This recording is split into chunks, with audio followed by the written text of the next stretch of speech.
farmer, tired of people parking cars on his land, gets on tractor and blocks them in. If it doesn't belong to you, don't take it as something most of us are taught in our childhood. It helps us understand the concept of personal property and ownership. As we get older, that is often overridden by philosophies such as it's better to ask forgiveness than permission. That's sort of what this farmer was dealing with. The farmer had a problem on his hands. Part of his property near Zagreb, Croatia, was close to a shopping area.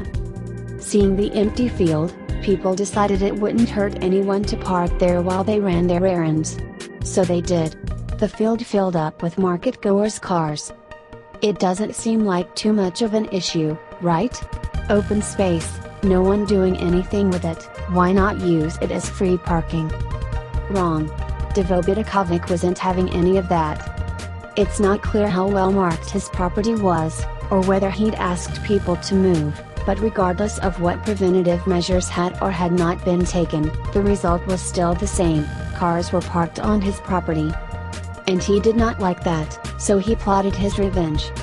If you want to get revenge, you have to be careful how you do it if you don't want to get in trouble. Damaging the cars themselves would have gotten him in trouble. Chasing people off his land or yelling at them when they came back probably wouldn't be too effective, and might get him labeled as a madman. Vidakovic had to come up with something clever, harmless and annoying, but annoying enough to cause shoppers to seriously reconsider their parking choices the next time they were in the area.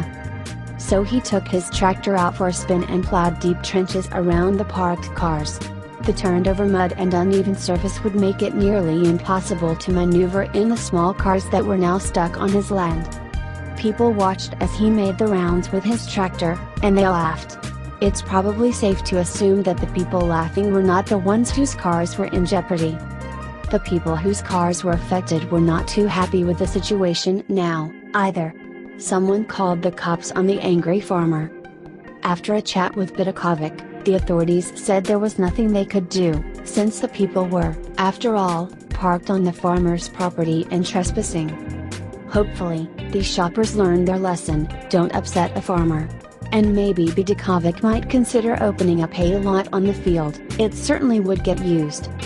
Submit your story here, and subscribe to our best uplifting stories here. Please subscribe my channel Real World.